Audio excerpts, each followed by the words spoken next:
오늘도 복된 주일, 또 특별히 우리 부활절 지나고 우리 부활절 두 번째 주일 예배 하나님 앞에 나와서 우리 부활의 소망과 기쁨을 가지고 주 앞에 예배하는 모든 성도들에게 오늘 세상이 줄 수 없는 평안과 하늘의 은혜와 평강이 우리의 삶의 모든 지경 가운데 충만히 넘칠 수 있기를 우리 주님의 이름으로 축복합니다.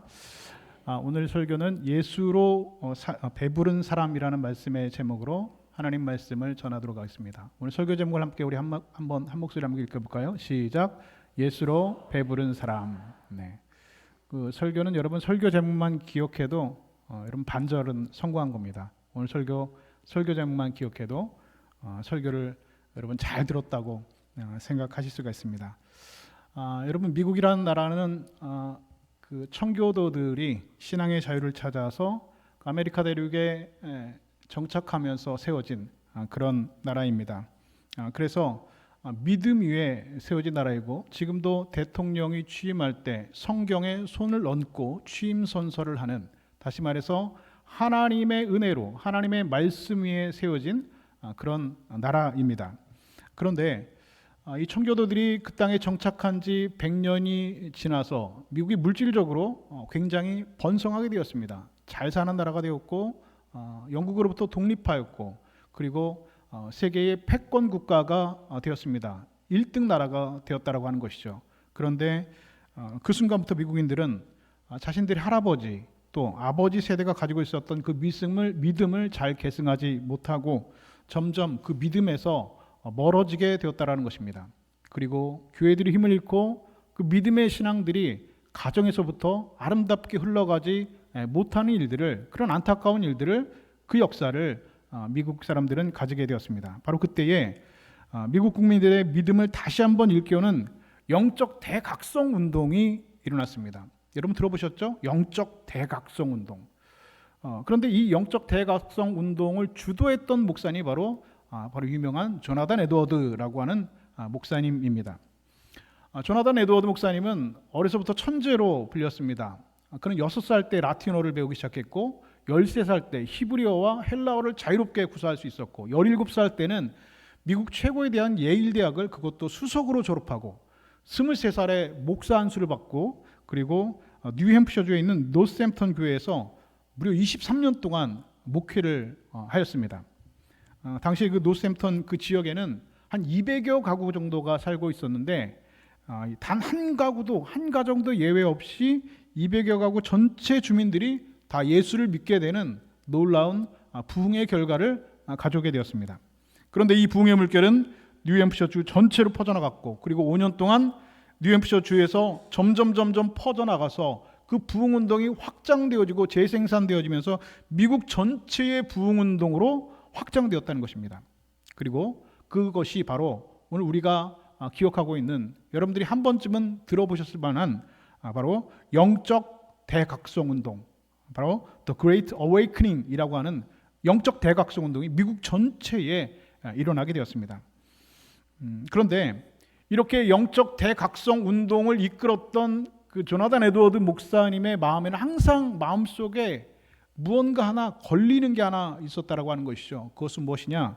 바로 자신의 교회 안에 앉아있는 그 교인들, 그러니까 지금 내가 목회하고 있는 200여 가정에 그 모여있는 그 예배당에 모여있는 교인들이 신앙생활을 잘하고 있는 것 같아 보이지만 겉으로는 예배를 잘 드리고 겉으로는 찬송도 잘하고 겉으로는 헌금도 잘 드리고 신앙생활을 잘하고 있는 하는 것처럼 보이지만 왠지 정작 마음속으로는 예수 그리스도를 진정으로 구주로 고백하고 구주를 만난 적이 없는 사람들이 있을 수 있다는 그런 생각이 이 목사님의 마음 가운데 항상 들었다는 것이죠. 그래서 이 조나단 에드워드 목사님은 그의 설교 가운데 항상 회개의 설교를 많이 했습니다.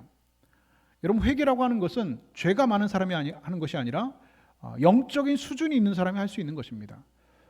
여러분 믿으십니까?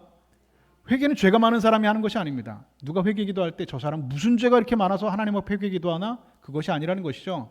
영적인 수준이 있을 때, 영적인 깊이가 있는 사람만이 하나님 앞에 회개할 수 있는 겁니다. 억지로 회개가 되는 것이 아닙니다. 하나님께서 그 입술을 통해서 자복하게 하고 회개하게 할 수 있는 은혜를 주실 때에 여러분 회개할 수 있는 것이지, 본인의 영적 수준이 그 회개할 수 있는 수준이 되어 있을 때 여러분 회개할 수 있는 것이지, 회개하라고 목사가 아무리 설교한다고 해서 회개하는 것이 아니라는 것이죠. 그런데 이 조나단 에드워드 목사님은 주일날 교인들한테 회개에 대한 설교를 굉장히 많이 했습니다. 그런데 그 설교 중에 가장 대표적인 설교가 있는데 그 설교의 제목이 이렇습니다. 진노하시는 하나님의 손아귀에 있는 죄인들. 여러분 어떻습니까? 설교 제목부터가 조금 무섭죠? 진노하시는 하나님의 손아귀에 있는 죄인들. 설교부터가 무섭습니다. 설교부터가 아주 셉니다.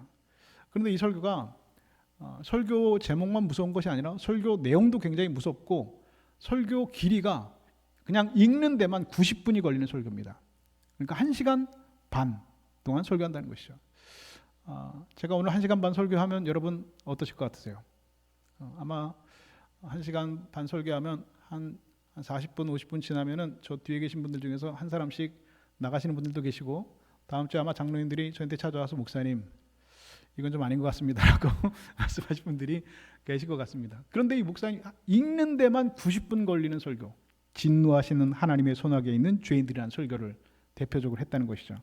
그리고 설교를 시작하기 전에 교인들에게 조나단 에드워드 목사님이 이렇게 말했습니다. 여러분들이 지금 이 자리에 나와서 예배를 드리고 있지만 하나님은 지옥에 있는 영혼들을 향해서 진노하시는 것보다 지금 이 자리에 앉아 있는 여러분들을 향해서 더 크게 진노하시는 것을 분명히 아시기 바랍니다 라고 말을 했다는 겁니다.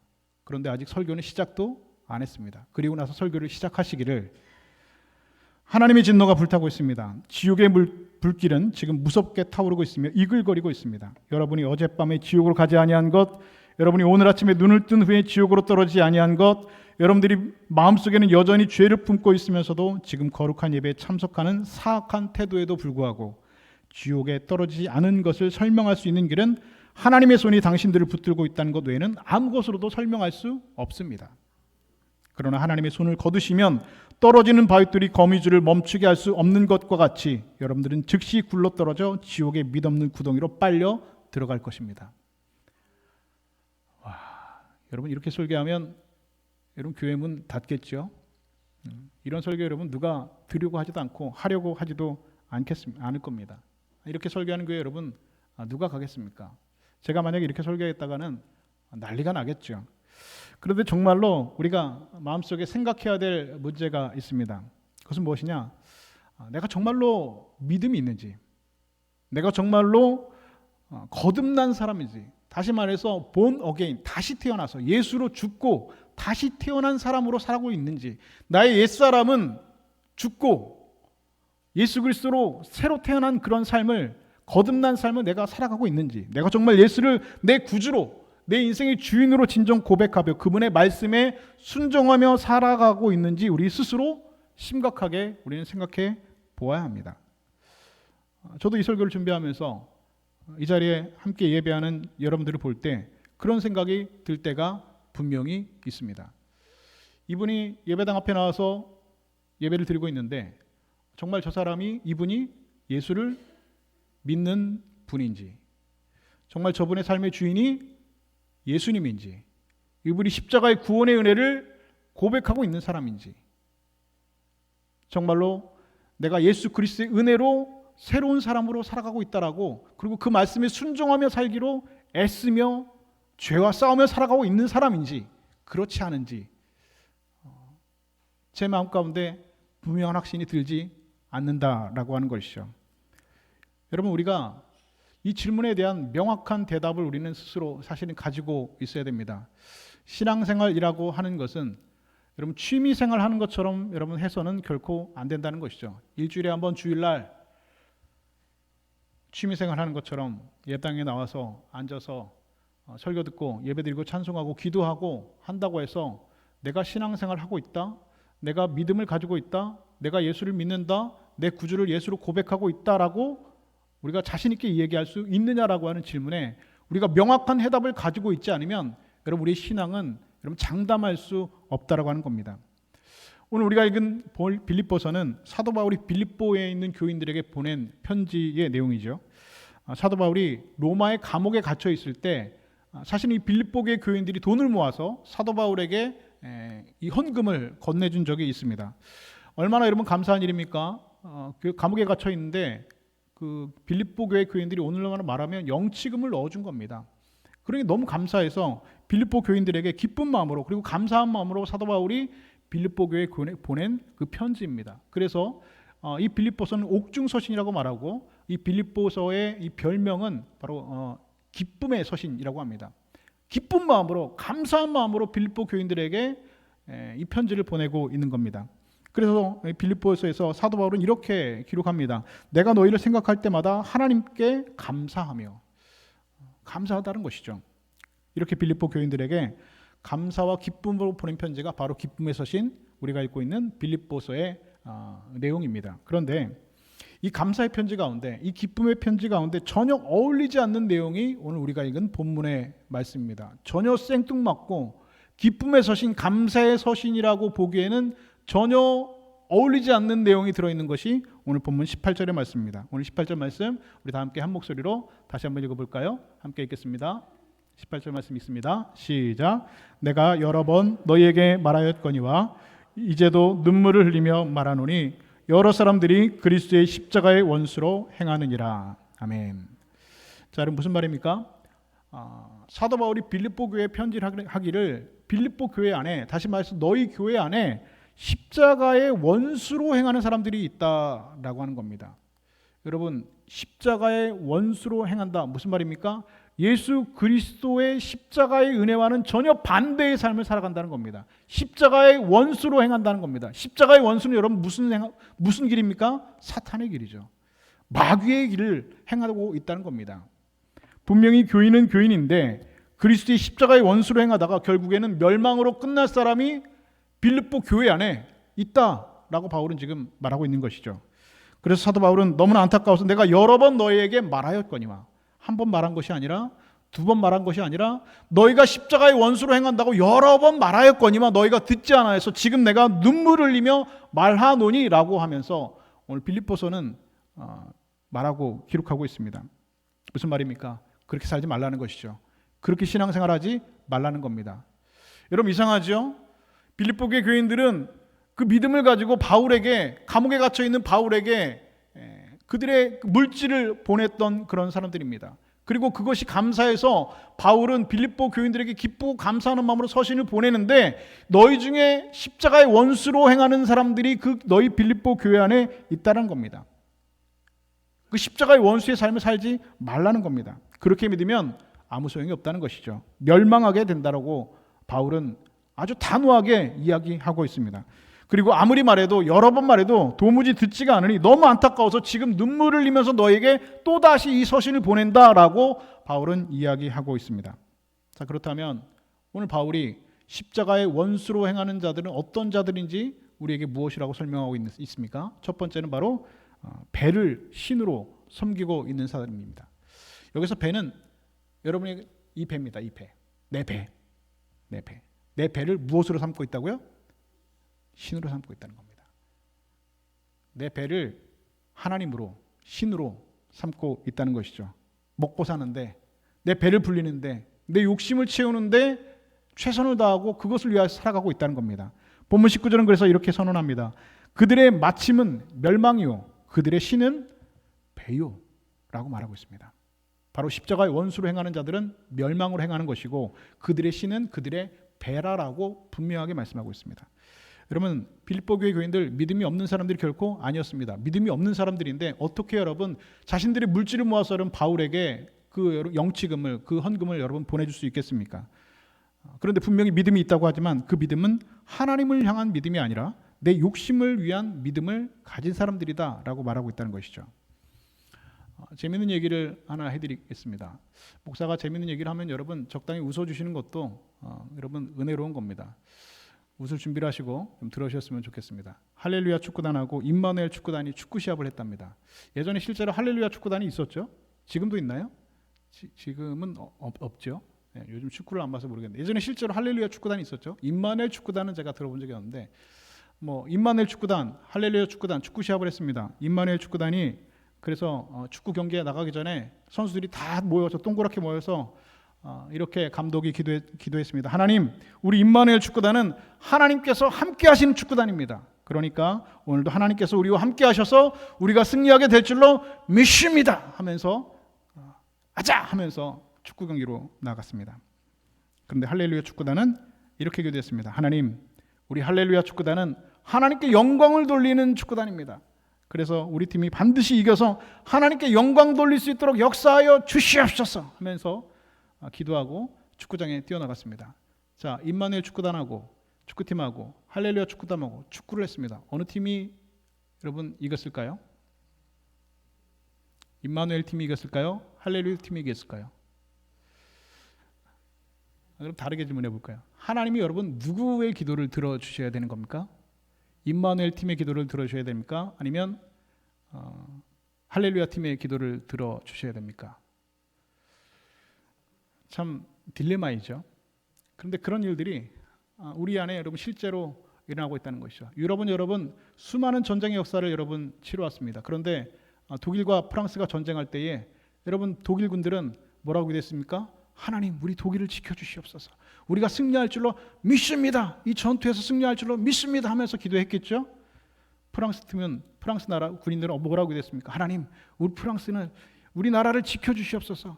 우리나라가 이 전쟁에 승리할 줄로 믿습니다 라고 기도하고 그 전투에 나갔습니다. 그러면 하나님께서는 프랑스의 편을 들어주셔야 됩니까? 아니면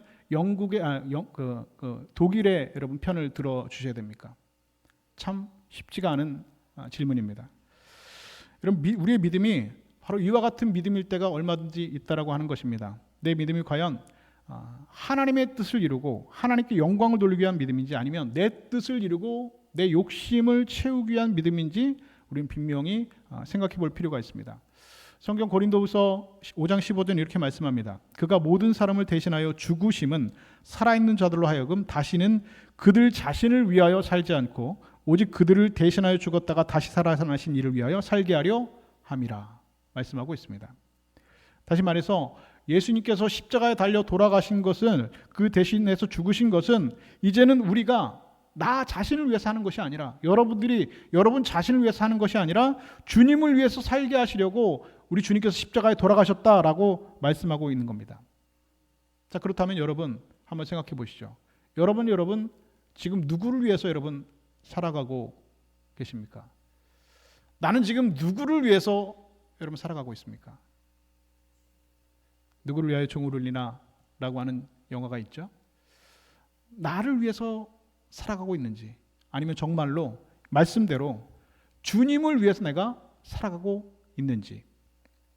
여러분, 우리가 예수를 믿게 되면 인생의 목적과 가치관과 방향이 분명히 바뀌게 됩니다. 이제는 예수를 믿는 그 순간부터 내 인생의 주인은 더 이상 내가 아니게 되는 것이죠. 내 인생의 주인은 바로 하나님이 되시는 겁니다. 하나님께서 내 인생의 주인이 되셔서 내 인생을 주관하시고 나의 삶을 통치하시고 나의 삶을 다스리시는 것이 여러분 예수 믿는 사람의 삶이 되어진다는 것이죠. 우리가 예수를 믿는 것도 내 목적을 이루기 위해서가 아니라, 내 개인적인 욕심을 이루기 위해서가 아니라, 할렐루야 팀이 이기기 위해서가 경기를 하는 것이 아니라, 임마누엘 팀이 이기기 위해서 내 욕심과 내 뜻을 이루기 위해서 하나님 앞에 기도하는 것이 아니라 하나님의 뜻이 우리 가운데 이루어지길 위해서 기도하는 것, 그것이 우리의 신앙생활이고 오늘 우리의 믿음이 되어져야 된다는 겁니다. 그래서 여러분이 분명히 아셔야 될 것이 있습니다. 내가 예수 믿는 것이 오직 하나님께 영광을 돌리는 것이 아니라 이 땅에서 내 개인적인 욕심과 욕망과 성공을 이루기 위해서 우리가 예수 믿는 것이라고 한다면 그것은 여러분들의 배를 여러분의 신으로 삼고 살아가는 것입니다. 하나님을 우상으로 섬기는 것입니다. 그리고 그것은 내가 만든 하나님을 섬기는 것입니다. 십자가를 여러분 온전히 의지하는 것이 아니라 그 십자가를 이용해서 나의 인생의 욕심을 이루는 것이고 내 인생의 뜻을 이뤄가기 위한 하나님을 도구로, 하나님을 수단으로 만들면서 예수 믿는 것입니다. 그것은 여러분 배를 신으로 삼는 것이요, 그리고 그것은 십자가의 원수로 행하는 것이다 라고 바울은 선언하고 있는 겁니다. 여러분, 빌립보 교회 안에 그렇게 십자가의 원수로 행하는 자들이 있다는 겁니다. 그러면 오늘날 우리 교회 안에, 오늘날 여러분 교회 안에 이렇게 십자가의 원수로 행하는 원수로 행하는 그런 삶을 살아가는 사람들이 없느냐라고 하는 질문 앞에 오늘 일어나면 무엇라고 여러분 대답할 수 있을까? 나는 정말로 십자가의 은혜로 살아가고 있는 사람인지, 아니면 내 욕망과 내 뜻을 이루기 위해서 십자가와 하나님을 이용하고 도구로 사용하면서 십자가의 원수로 행하는 사람인지, 우리는 그 질문 앞에 여러분 온전히 서 있어야 합니다. 1861년 노예제도를 지지하던 미국 남부 사람들이 남부의 연합을 형성해서 미국 합중국으로부터 분리를 선언했습니다. 그리고 4년 동안 우리가 잘 알고 있는 남북전쟁이 일어났습니다. 노예 해방을 주장하던 북군은 군사적으로 열세에 몰려서 싸우는 곳마다 패배를 거듭했다고 합니다. 1년이 넘도록 한 번도 북군은 남군한테 전투에서 이긴 적이 없다고 하죠. 그런데 이 전쟁이 시작한 지 1년 만에 애틀란타 전투에서 처음으로 전투에서 승리하게 되었습니다. 그래서 그 전투의 승리 소식을 들은 이 링컨의 참모는 링컨 대통령에게 달려가서 첫 승리, 그 애틀란타 전투의 승리를 기쁨으로 전했습니다. 대통령님, 이제부터는 염려하실 필요가 없습니다. 하나님은 우리 북군의 편입니다. 라고 이야기했다는 것이죠. 여러분, 하나님은 북군의 편입니까? 아니면 남군의 편입니까? 그러자 링컨은 이렇게 대답했습니다. 내가 염려하고 마음에 걱정하는 것은 내가 과연 하나님 편에 서 있는가 하는 것입니다. 만약 내가 하나님 편에 서 있다면 하나님은 항상 내 편에 서 계셔 주실 것입니다. 여러분, 무슨 말입니까? 하나님이 내 편이 되는 것보다 더 중요한 것은 내가 하나님 편에 서 있는가라는 것입니다. 하나님이 내 편에 되어서 승리를 주시는가라고 하는 것보다 더 중요한 것은 내가 하나님 편에 서 있는가라고 하는 질문이 우리 가운데 더 필요하다는 것이죠. 하나님께서 내 편이 되어주시기를 여러분 바라시기 전에 내가 먼저 하나님 편에 서 있는가 여러분 살펴보십시오. 하나님이 내 기도를 들어주시기를 바라기 전에 내가 하나님의 말씀대로 살아가고 있는지 여러분 살펴보십시오. 이것이 하나님을 섬기는 사람들이 가져야 될 분명한 신앙의 태도입니다. 두 번째로 십자가의 원수로 행하는 자들은 무엇이냐? 바로 부끄러움을 영광으로 생각하는 사람들입니다. 계속해서 9절 말씀 이렇게 말씀하고 있죠. 그 영광은 그들의 부끄러움에 있다. 이 말이 좀 어려운데 사실은 여러분 어려운 말이 아닙니다. 여러분 한번 생각해 보시죠. 오늘 여러분들의 자랑거리가 하나 있다면 여러분 무엇이 여러분 자랑이 되겠습니까? 어떤 분들은 자녀가 자랑이고, 어떤 분들은 자신의 물질이 자랑이고, 어떤 분들은 자신의 지혜와 지식이 자랑이신 분들이 있습니다. 교회에서 이렇게 있다 보면 자랑하시는 분들이 꽤 있습니다. 뭘 자랑합니까? 자식 자랑합니다. 돈 자랑하고, 내 좋은 차를 자랑하고, 그리고 내가 무엇을 가지고 누리고 있는 것들을 은근히 자랑하시는 분들이 있습니다. 그런데 여러분 자랑거리를 한 가지 내어놓으러 간다면 여러분 무엇을 내놓으실까요? 만약에 자신 있게 내놓을 수 있는 자랑거리가 있다면 과연 그것이 그렇게 자랑할 만한 것인지 여러분 생각해 봐야 됩니다. 어떤 사람이 20평짜리 아파트를 굴려서 80평짜리 아파트로 입주했다고 합니다. 또 어떤 사람은 내가 이렇게 어떻게 해서 사업에 큰 성공을 이뤘다고 합니다. 또 어떤 사람은 내가 어떻게 열심히 해서 높은 자리에 올라갔다고 합니다. 또 이런 어떤 사람은 내 사업에서 성공을 해서 이런 큰 물질을 갖게 되었다라고 자랑합니다. 그러나 이런 자랑은 세상 사람들이나 하는 것이지 우리 그리스도인들은 할 수 있는 자랑이 결코 아니라고 하는 것이죠. 성경이 이렇게 말씀합니다. 누구든지 세상과 벗이 되고자 하는 자는 스스로 하나님과 원수가 되는 것이니라. 야고보서 4장 4절은 이렇게 우리에게 말씀합니다.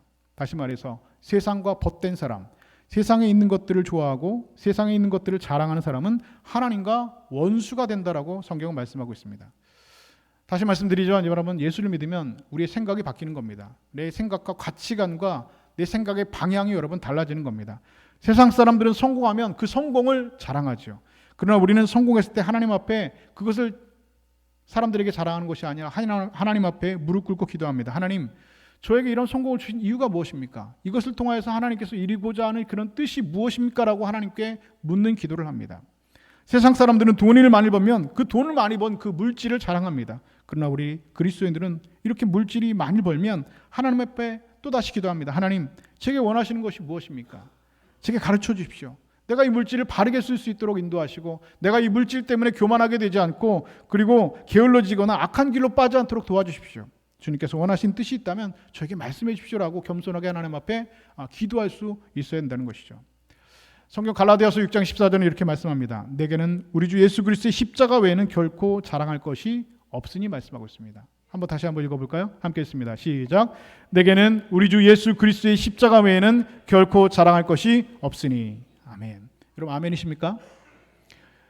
세상의 자랑, 여러분들이 가지고 있는 것, 누리고 있는 것, 그것을 여러분 그리스도인들이 자랑한다. 자랑할 수 있겠죠.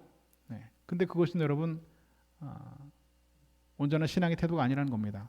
우리가 자랑해야 될 것은 예수 그리스도의 십자가를 자랑해야 된다고 말씀하고 있습니다. 예수 믿으면 여러분 그렇게 생각이 바뀌어야 됩니다. 가치관이 바뀌고, 전에는 나도 세상 사람들처럼 이 세상에 있는 것들을 자랑했습니다. 나의 성공, 나의 물질, 내가 가지고 있는 것들, 내 손에 움켜쥔 것들, 내가 누리고 있는 것들을 세상 사람들에게 그때는 자랑했습니다. 그러나 이제는 세상에 있는 것들을 자랑하는 것을 부끄럽게 생각한다라고 하는 것이죠. 세상에 있는 것들이 부끄러운 겁니다. 저는 실제로 그런 분을 한 분 본 적이 있습니다. 제가 알고 있는 그 청년 중에 홍콩에 있을 때 그 청년부 부회장을 하고 있던 그런 청년이 있었는데, 이 청년이 이화여대를 졸업하고 카이스트에서 금융공학을 전공하고 홍콩에서 모건 스탠리에서 억대의 연봉을 받으면서 성공 가도를 달리고 있었습니다. 그러다가 교회에 출석하고 예수 믿고 세례받고 그리스도인이 되었습니다. 한국에 돌아와서 나이가 차서 결혼을 했는데 의사하고 결혼했습니다. 돈이 많을까요? 안 많을까요? 많겠죠. 자기도 돈을 많이 벌고 남편도 돈을 많이 법니다. 제가 있는 곳마다 오면서 한 번씩 식사를 대접하고 또 명절 때마다 무엇을 보내주고 했었는데요. 한 번은 제가 그분들과 식사를 하자고 해서 식사 약속을 잡았는데, 좋은 한정식 집을 잡아서 식사를 하고 이제 집으로 가려고 하는데 그분이 자꾸 저보고 먼저 가라는 겁니다. 그래서 저는 인사하고 가시라고 했더니 그분이 자꾸, 그 남편 의사분이 먼저 가라는 겁니다. 왜 그러나? 빨리 같이 좀 차 타고 헤어지면 좋겠는데 차가 어딨냐고, 주차장에 없냐고. 나중에 알고 봤더니 이분이 타고 온 차가 벤츠, 아주 좋은 큰 차였습니다. 그런데 제가 그 의사분에게 느낀 눈빛은 무엇이냐? 굉장히 그분은 부끄러워했습니다. 내가 그리스도인이고 내가 돈이 많은 의사라고 이렇게 큰 차를 타고 다니는 게 목사님에게 부끄러워 보였어요. 전 그분의 그 부끄러운 눈빛을 그 자리에서 읽었습니다. 그리고 그분이 참 귀한 분이다라고 지금도 기억하고 있습니다. 여러분, 십자가 외에는 자랑할 것이 여러분 없습니다. 이제는 나를 위해서 대신 십자가 달리신 예수님의 사랑을 여러분 자랑하는 겁니다. 내가 이런 놀라운 사랑을 받은 것을 자랑합니다. 구원받은 것을 자랑하고 영원한 생명 얻은 것을 자랑합니다. 내 차가 무슨 차고 내 집이 어떤 집이고 내가 돈이 얼마나 있고 내가 얼마나 많이 배웠고 내가 얼마나 잘났고 우리 자식이 얼마나 높은 자리에 있고, 이것을 여러분 자랑하는 것이 아니라 무엇을 자랑한다고요? 오직 십자가만 자랑하라고 성경은 말씀하고 있습니다. 하나님 나라를 약속으로 받은 것을 자랑합니다. 내가 구원받은 것을 자랑하고 하나님 나라 백성 된 것을 자랑하고, 이것이 여러분 우리 그리스도인들의 여러분 자랑이 되어야 될 줄로 믿습니다. 그것이 여러분 십자가를 자랑하는 겁니다. 그런데 십자가는 자랑하지 못하고 세상의 엉뚱한 것들만 자랑하고 있다는 것이죠. 세상 사람들이 자랑하는 그것을 똑같이 자랑하고 있다는 것이죠. 무엇입니까? 십자가의 원수로 행하는 것이라, 멸망의 길이라 오늘 바울 사도는 성경을 통해서 빌립보 교인들에게, 그리고 저와 우리에게 오늘 여러분 분명히 선언하고 있습니다. 세 번째로 십자가의 원수로 행하는 사람은 땅의 일을 생각하는 자라 말씀하고 있습니다. 19절 마지막에 이렇게 말씀합니다. 땅의 일을 생각하는 자라 말씀하고 있습니다.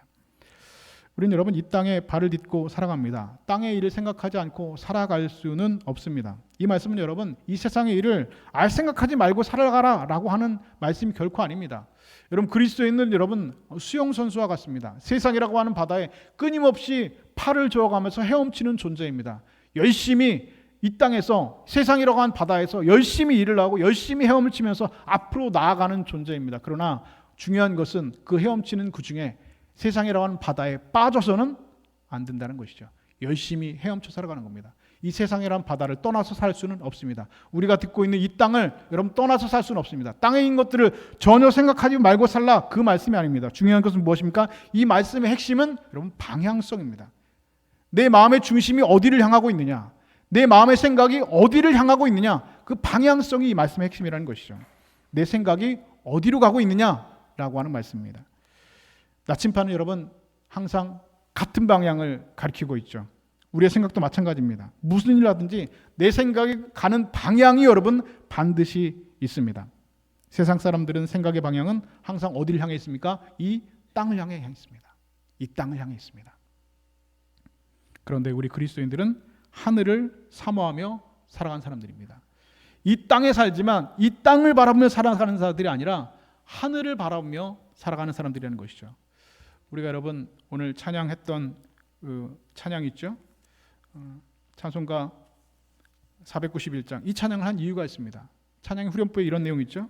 내 주여 내 맘 붙드사 그곳에 있게 하소서. 그곳이 어디입니까? 하늘나라입니다. 천국입니다. 내 마음을 붙들어서 천국에 있게 하옵소서. 내 마음이 이 땅이 아니라 천국에 있게 해달라고 찬송하고 여러분 기도하셨습니다.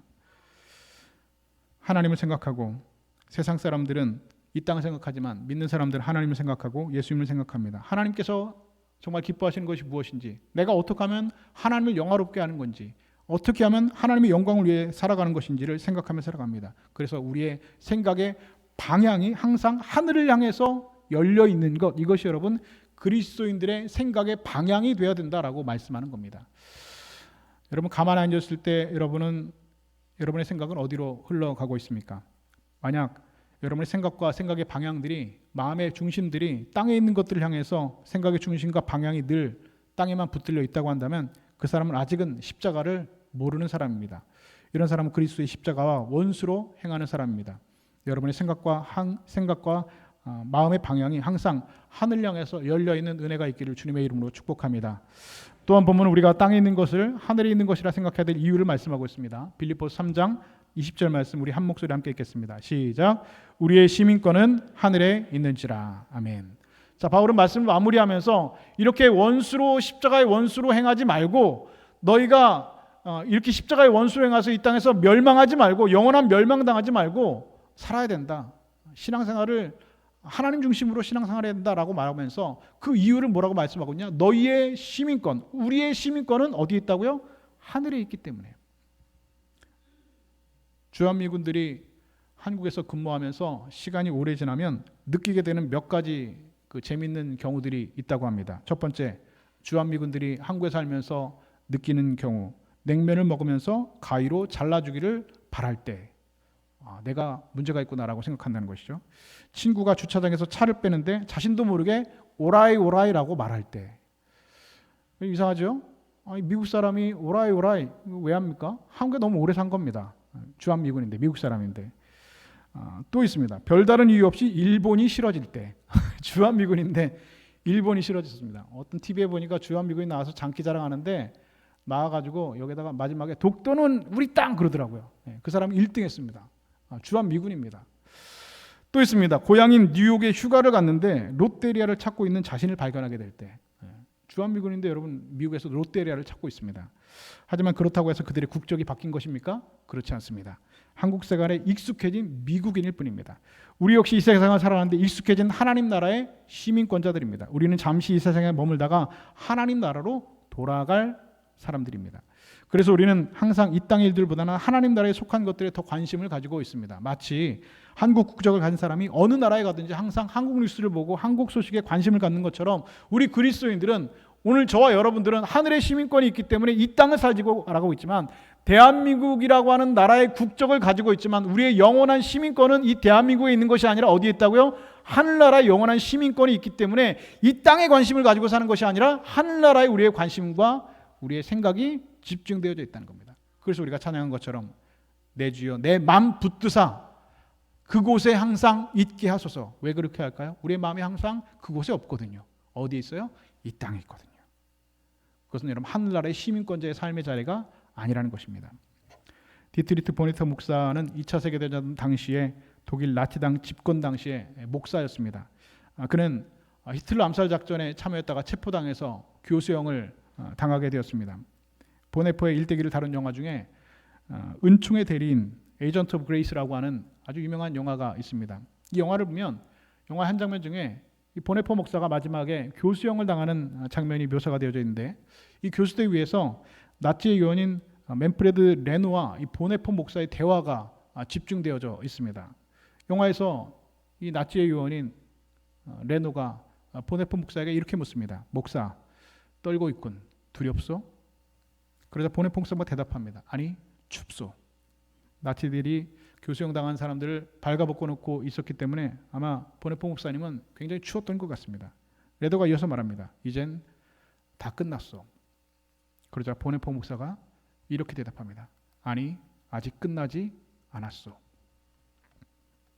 그때 그 나치위원 레더의 멍한 표정이 지금도 제 뇌리 속에 깊이 박혀 있습니다. 아니, 아직 끝나지 않았어. 여러분, 그것은 죽음으로 모든 것이 끝났다고 생각하는 사람과 죽음이 새로운 시작이라고 생각하는 사람의 대화일 뿐이었습니다. 보네포는 그 자리에서 아버지, 당신의 종들에게 세상이 줄 수 없는 평안을 주소서라고 기도하고 교수에서 당당히 순교하였습니다. 여러분, 기독교 역사 가운데 2000년 가운데 많은 순교자들이 그런 삶을 살았습니다. 신학교에 가면 교회사를 배우는데 4가지 챕터로 나눠져 있습니다. 4가지 권으로 시간으로 나눠져 있습니다. 고대 교회사, 중세 교회사, 종교계 역사, 근대 교회사. 그 교회사, 수많은 교회사, 2000년의 교회사 가운데 수많은 순교자들의 그 기록들이 여러분 기록되어져 있습니다. 그들은 당당히 십자가 앞에 은혜를 붙들고 십자가의 은혜 붙들고 여러분 그 자리에서 당당히 죽어갔습니다. 난 예수를 믿지 않습니다라고 하는 말을 한마디만 하면 살 수 있는데 그 말을 하지 못해서 그들은 나는 예수를 믿습니다라고 고백하고 당당히 십자가의 피를 그들이 살고 있는 땅에 뿌렸습니다. 그리고 한국의 교회사, 세계의 교회사는 여러분 2000년 가운데 그렇게 오늘 우리 가운데 쓰여지고 있습니다. 여러분 보네포 목사가 여러분 그렇게 죽을 수 있었던 이유는 그의 시민권이 이 땅에 있지 않았기 때문입니다. 그는 죽음으로 모든 것이 끝난다고 믿지 않았기 때문입니다. 부활의 주님을 믿었기에 자신의 욕망에 매여 있지 않았고 예수 그리스도로 채워진 사람이었기 때문입니다. 그는 땅에 속한 사람으로 살지 않고 하늘의 시민권으로 하늘에 속한 사람으로 살았기 때문입니다. 뿐만 아니라 그는 부활신앙을 가졌으므로 그 영광의 날에 주님과 함께 나가 다시 부활할 것을 믿었기 때문에 그 부활신앙을 가졌기 때문에 자신의 배를 신으로 삼지 않고 자신의 배를 불리우는 삶을 버리고 바로 예수로 배부른 삶을 그는 살아내게 되었답니다. 여러분, 나침반은 흔들려도 결국 한 방향을 가리킵니다. 하늘에 속한 자, 예수 믿는 사람도 마찬가지입니다. 세상의 바람에 얼마든지 흔들릴 수가 있습니다. 여러분, 흔들리지 않고 피는 꽃이 있겠습니까? 흔들리지 않고 여러분 매전이 신앙이 있겠습니까? 흔들리지 않고 여러분 굳어진 믿음이 있겠습니까? 그런 사람 세상에 아무도 없습니다. 흔들리지 않고 피는 꽃은 없습니다. 흔들릴 수 있죠. 낙심할 수 있습니다. 절망할 수도 있습니다. 아플 수도 있고요. 그리고 이제 다 끝났다라고 생각될 때가 우리의 삶자리에 얼마든지 있을 수 있습니다. 그러나 여러분, 나침반은 흔들릴지라도 항상 한 방향을 가리킵니다. 하늘에 속한 자 마찬가지입니다. 세상의 바람에 흔들릴 때가 분명히 있지만 결국 그 마음의 바늘 끝은 언제나 하늘을 향해 곧게 고정되어 있는 것이 여러분 그리스도의 삶이라는 사실을 기억하실 수 있기를 주님의 이름으로 축복합니다. 여러분, 사도 바울은 눈물을 흘리며 우리에게 말씀하고 있습니다. 그리고 우리에게 질문하고 있습니다. 당신은 지금 무엇으로 채워져 있습니까? 지금 당신은 무엇으로 채워져 있습니까? 라고 우리에게 묻고 있습니다. 배를 신으로 섬기면서 하나님을 내 욕심을 채우는 수단과 도구로 사용하고 있지는 않는가?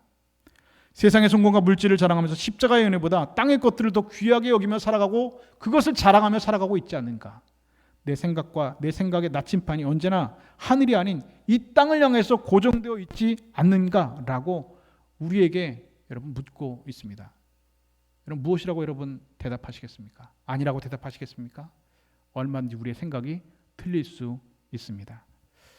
여러분, 우리는 이 세상에 잠시 머물다가 돌아갈 나그네일 뿐입니다. 저는 가끔 그런 생각을 합니다. 여러분도 그런 생각 많이 하시겠지만 세월이 참 빠르다라는 생각합니다. 저는 제가 50살이 넘었다라는 생각이 들 때마다 실감이 나지 않습니다. 내가 뭐 하다가 50년을 살았지? 여러분은 더 하시죠? 여러분 60년, 70년, 80년 사셨는데 여러분 시간 어떻습니까? 빨리 갔습니까? 느리게 갔습니까? 슉 갔죠. 성경은 그래서 우리 인생을 살 같은 인생이라고 합니다. 화살같이 빠른 인생입니다. 그때는 그렇게 힘들었는데, 그때는 그렇게 아팠는데, 그때는 그렇게 시간이 느리게 가는 것 같은 아픈 시간들이 있었는데 지나고 보니까 그 시간들도 다 부질없는 시간들이었고 시간이 너무나 빨리 가서 오늘 나이가 이렇게 많이 먹었습니다. 이제는 이 땅에 살 날보다 여러분 남아있는 날들보다 이 땅에 살아간 날들이 훨씬 더 많습니다. 하루를 살아간 만큼 여러분 하루만큼 여러분 우리 하늘과 가까워지는 삶을 지금도 저와 여러분은 살아가고 있습니다. 우리가 한국에 오래 살았다고 해도 국적이 바뀌지 않는 미국인처럼 우리가 이 세상에 아무리 익숙해졌다고 해도 여전히 우리의 시민권은 여러분 이 땅에 있지 않습니다. 우리의 시민권은 어디에 있습니까? 저 영원한 하늘나라에 있다라고 성경은 말씀하고 있습니다. 여러분의 시민권은 어디에 있습니까? 이 땅에 있습니까? 그렇지 않습니다. 여러분이 예수 그리스도를 구주로 고백하는 그 순간 여러분 우리의 시민권은 여러분 이 땅에서 하늘의 나라의 시민권을 우리는 갖게 되는 것입니다. 하나님의 자녀가 되는 것이고 하나님의 백성, 하늘나라의 백성이 되는 겁니다. 그렇게 우리의 자랑은 결코 여러분 이 땅에 있어서는 안 됩니다. 내가 이 땅에서 무엇을 가지고 어떤 것을 누리고 어떤 것을 소유하고 있다고 해서 그것이 오늘 우리의 자랑이 될 수 없다는 것입니다. 우리의 자랑은 오직 하나, 나 같은 죄인을 위해서 십자가에 달리신 예수 그리스도의 십자가가 되어야 될 줄로 믿습니다. 사랑하는 여러분, 내 배를 위해서가 아니라 하나님께 영광 돌리기 위해서 살아가는 삶, 세상 것을 자랑하는 것이 아니라 십자가의 은혜를 자랑하는 삶, 내 생각의 방향이 이 땅이 아니라 언제나 하늘을 향해서 열려있는 삶, 이것이 바로 하늘에 속한 자요 예수로 배부른 사람의 삶인 줄로 믿으실 수 있기를 주의 이름으로 축복합니다. 이 시간 간절히 바라기는 우리 모두가 진정한 하늘의 시민권자로서 이 땅에서는 순례자와 같이 나그네처럼 살아가다가 하늘을 보며 살아가는 하늘에 속한 자가 되어서 내 배만 부른 인생으로 살아가지 마시고 예수로 배부른 사람으로 살아가실 수 있기를 주의 이름으로 축복합니다. 그렇게 저와 여러분의 우리 모두의 삶이 세상에 줄 수 없는 우리 주님 주시는 그런 평안으로 채워지고 죽음보다 크신 주님을 붙드는 하늘의 시민권자로 오늘도 내일도 영원 무궁토록 예수로 배부른 사람으로 살아가시는 저와 여러분 우리 모두가 되실 수 있기를 우리 주님의 이름으로 간절히 축원드립니다.